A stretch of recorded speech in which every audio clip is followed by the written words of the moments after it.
बिहार शिक्षक भर्ती, बिहार दरोगा, Bihar police, Bihar state level के जितने भी एग्जाम है इसके लिए बहुत ही इम्पोर्टेंट है। जिन्होंने नहीं देखे हैं जाके पिछले वीडियो को भी देख ले और चैनल्स को सब्सक्राइब जरूर कर दें। आज हम एक नए वीडियो के साथ आप लोग के सामने हूँ और प्राचीन भारत का एक बहुत ही इम्पोर्टेंट चैप्टर है मगध का उत्कर्ष, मगध राज का उत्कर्ष, जो कि एग्जाम में बहुत ही पूछे जाते हैं इससे प्रश्न।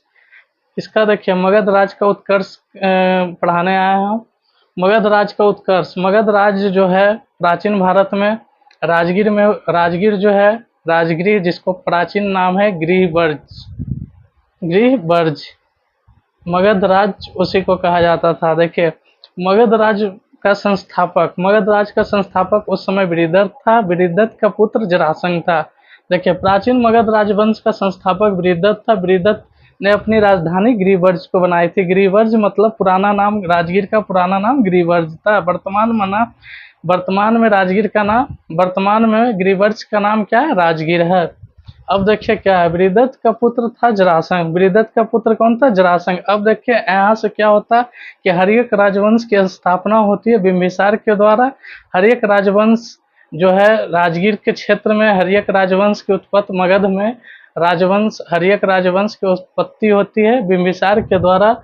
अब बिंबिसार मगध की राजगद्दी पर 544 ईसा पूर्व बैठ जाता है।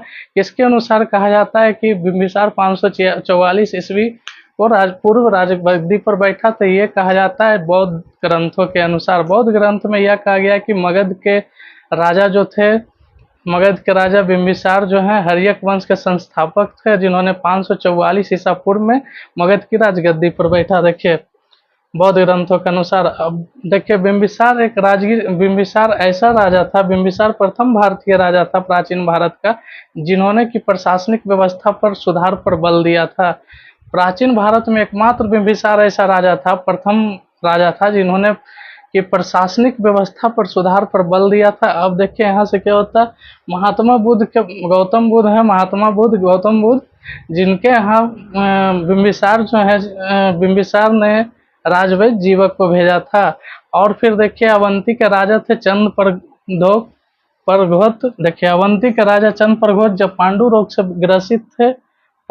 से ग्रसित थे तो राजवैद्य जीवक को बिंबिसार ने भेजा था। अब देखिए बिंबिसार जो भेजा था राजवैद्य जीवक, उसके बाद क्या होता है, अंगराज हुआ करती थी उस समय, जब एक सामने मगध चल रहा था, मगध का राज का स्थापना चल रहा था, हर्यक वंश चल रहा था। उसके बाद अंगराज हुआ करती थी। अंगराज में क्या था कि अंगराज में एक शासक था, कौन था, ब्रह्मादत्त। ब्रह्मादत्त को हराकर बिंबिसार ने क्या किया था, अंगराज को मगध में मिला लिया। उसके बाद बिंबिसार ने राजगीर को अपनी राजधानी बना लिया। बिंबिसार ने राजगीर को अपनी राजधानी बना लिया।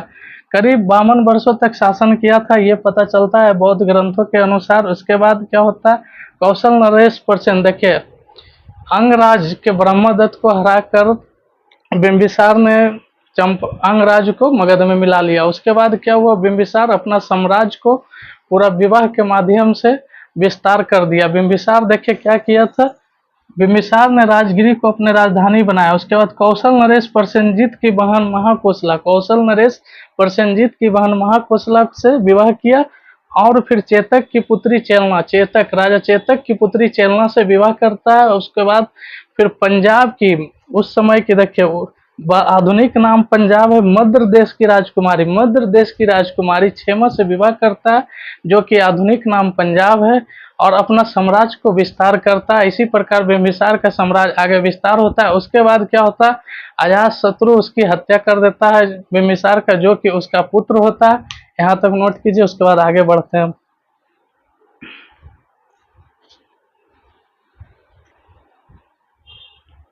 यहाँ तक हम बता चुके थे। देखिए फिर से एक रिवाइज कर देते हैं एक बार। देखिए मगध राजवंश की उत्पत्ति कैसे होता है। देखिए मगध राजवंश की उत्पत्ति बृहदत्त के द्वारा किया जाता है, जिसका पुत्र जरासंध है। देखिए जरासंध इसका पुत्र है। उसके बाद क्या होता है, बिंबिसार हर्यक वंश का स्थापना करता है। कब करता है, 544 ईसा पूर्व में। किससे पता चलता है, तो बौद्ध ग्रंथों के अनुसार पता चलता है कि हर्यक वंश की स्थापना 544 ईसा पूर्व में बिंबिसार द्वारा किया गया था। बिंबिसार बिम्बिसार एक ऐसा राजा था, प्राचीन भारत का एक ऐसा एकमात्र राजा था जिन्होंने की प्रशासनिक व्यवस्था के सुधार पर बल दिया था। कौन दिया था? बिम्बिसार के द्वारा दिया गया था। अब क्या होता है कि बिम्बिसार के दरबार में बिम्बिसार के दरबार में एक ठो राजवैद्य रहा करता था जिसका नाम है जीवक। कौन सा नाम है? जीवक। जीवक देखिए, महात्मा बुद्ध की सेवा में राजवैद्य जीवक को ही बिम्बिसार के द्वारा भेजा जाता है। उसके बाद देखिए अवंती के राजा जो थे चंद प्रघोत। देखिए अवंती के राजा थे प्रघोत। जब पांडु रोग से ग्रसित हो जाते हैं अवंती के राजा, तो बिम्बिसार के द्वारा उनके लिए भी राजवैद्य जीवक को भेजा जाता उपचार करने के लिए। अब देखिए बिम्बिसार अपना साम्राज्य को कैसे विस्तार करता है, देखिए देखते हैं। बिम्बिसार जो है अंग के राजा, पहले अंग के राजा, अंग देश हुआ करती थी मगध के समय, वहां के राजा ब्रह्मदत्त को हरा कर उसके बाद अंग को मगध में मिला लिया जाता है बिम्बिसार के द्वारा। बिम्बिसार उसके बाद क्या हुआ कि बिम्बिसार ने 3 गो शादियां किया, 3 गो राजकुमारी से शादियां किया। बिम्बिसार ने देखिए राजा कौशल नरेश प्रसेनजीत की बहन महाकोशला से, राजा चेतक की बहन चेलना से, देखिए माँ राजा चेतक की बहन पुत्री चेतक की पुत्री पुत्री चेलना से, एवं मद्र की राजकुमारी क्षेमा से, जो कि वर्तमान में आधुनिक नाम पंजाब में निवास करते से अपना साम्राज्य को विस्तार करता है। देखिए इसलिए कहा जाता है कि बिम्बिसार ने हर्यक वंश का संस्थापक जो बिम्बिसार था, जो अपने जो साम्राज्य का विस्तार किया था वो विवाह के माध्यम से किया था, जो कि आप देख चुके हैं। उसके बाद देखिए आप लोग नोट कीजिए, उसके बाद हम आगे बताते हैं क्या होता है इसके बाद।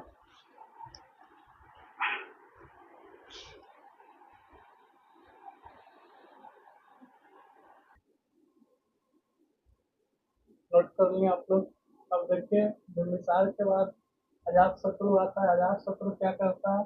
अजातशत्रु अपने पिता की हत्या करके राजगद्दी पर मगध की राजगद्दी पर बैठता है तथा अपने मंत्री वत्सकार की सहायता से बज्जी को जीत लेता है। देखिए अजातशत्रु जो है कि वत्सकार उसका मंत्री रहता है अजातशत्रु का, और वो मंत्री की सहायता से, अपने मंत्री वत्सकार की सहायता से अजातशत्रु जो है बज्जी को जीत लेता है। बज्जी उस समय क्षेत्र हुआ करती थी, बज्जी को जीत लेता है और फिर बज्जी को मगध में मिला देता है। अब देखिए अजातशत्रु का मूल नाम पुनित था।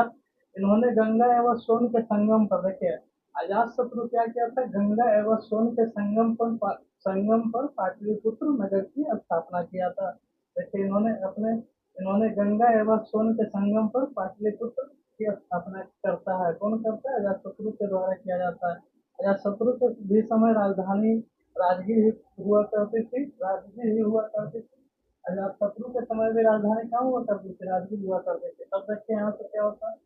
अब उदयन आता है। उदयन किसका पुत्र रहता है? अजातशत्रु का। देखिए पहले बिम्बिसार, हर्यक वंश का संस्थापक बिम्बिसार, बिम्बिसार को मारता है अजातशत्रु, अजातशत्रु को मार देता है उसका बेटा उदयन। उदयन देखिए क्या हो रहा है हर्यक वंश में कि सब बेटा अपने बाप को मार रहा है, इसके कारण इसे पितृ हत्या वंश कहा जाता है। हर्यक वंश को कौन सा वंश कहा जाता है? पितृ हत्या वंश भी कहा जाता है। देखिए अपने पिता अजातशत्रु की हत्या कर गद्दी पर बैठ जाता है। राजधानी पाटलिपुत्र। देखिए उदयन जो है पहला हर्यक वंश का ऐसा शासक था जिन्होंने राजधानी अपना पाटलिपुत्र को बनाया था। अब देखिए अपने पिता की हत्या के कारण इसे पितृ हत्या वंश कहा जाता है। किसकी? देखिए हर्यक वंश में शुरू में बिम्बिसार था। बिम्बिसार के बेटा था अजातशत्रु। अजातशत्रु ने अपने पिता बिम्बिसार की हत्या कर राजगद्दी पर बैठ जाता है। उसके बाद अजातशत्रु के बाद आता है उसका बेटा उदयन। उदयन ने भी अपने पिता की हत्या कर राजगद्दी पर बैठता है। अजातशत्रु की हत्या कर, इसलिए इस वंश को फिर हत्या वंश कहा जाता है। अब देखिए बिम्बिसार जो है अपनी राजधानी को बनाता है राजगीर। राजगीर जिसे वर्धगिरी कहा जाता था। उसके बाद देखिए उदयन आता है। उदयन पहला ऐसा शासक रहता है। अजातशत्रु आता है। अजातशत्रु राजधानी को मगध ही बनैले रहता है, राजगीर की ही, मगध से राजगीर। उसके बाद उदयन आता है। उदयन फिर बनाता है पाटलिपुत्र राजधानी। उसके बाद क्या होता है? हर्यक वंश का अंतिम शासक हो जाता है नागदासक। नागदासक है जो यहाँ पे हर्यक वंश का अंतिम शासक हो जाता है। उसके बाद शिशुनाग वंश की स्थापना होती है। नागदासक को मार दिया जाता है और शिशुनाग वंश की स्थापना किया जाता है। जैसे शिशुनाग वंश की स्थापना किया जाता है। शिशुनाग में वैशाली राज को अपनी राजधानी बनाया। देखिए अभी तक है कि पाटलिपुत्र और फिर हरियक वंश में पाटलिपुत्र और राजगीर को राजधानी बनाया जा रहा था। अब शिशुनाग के द्वारा वैशाली को राजधानी बनाया जाता है मगध साम्राज्य का। उसके बाद क्या होता है, अवंती तथा वत्स को मगध में मिला लिया जाता है। किसके द्वारा? शिशुनाग जो है अवंती तथा वत्स को अपने मगध साम्राज्य में मिला लिया लेता है, जिसका जो कि नाग जो कि अब देखिए इसके बाद शिशुनाग के बाद तो कौन आता है? काला अशोक। शिशुनाग का उत्तराधिकारी काला अशोक होता है, जो शिशुनाग वंश का होता है काला अशोक, जिन्होंने अपनी राजधानी को काला अशोक जो है जो पुनः अपनी राजधानी को पाटलिपुत्र बना लेता है। देखिए पाटलिपुत्र को राजधानी एक बार उज्जैन बनाया था, जो कि हरियक वंश का था। एक तो शिशुनाग वंश का काला अशोक है, जिन्होंने पाटलिपुत्र को राजधानी बनाया है मगध का। अब देखिए यहाँ पे क्या होता है। अब देखिए काला अशोक है जो राजधानी पाटलिपुत्र को बना दिया लेता है। उसके बाद अंतिम शासक शिशुनाग वंश का नंदीवर्धन होता है। उसके बाद यहाँ से आप लोग नोट कीजिए, उसके बाद बताते हैं।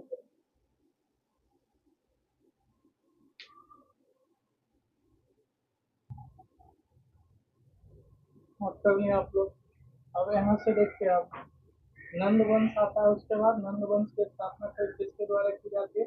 महापरमानंद के द्वारा। नंद वंश कौन सा वंश आता है? नंद वंश। उसके बाद देखिए पद्मानंद के द्वारा नंद वंश की स्थापना की जाती है। उसके बाद इसे उपाधि दिया गया है महापरमानंद को, उग्रसेन एवं एक राज की उपाधि किसे दिया गया? महापरमानंद को। उसके बाद देखिए पुराणों में महापरमानंद को शूद्र का संतान कहा गया है। किसका संतान कहा गया? शूद्र का संतान। किसे कहा गया है?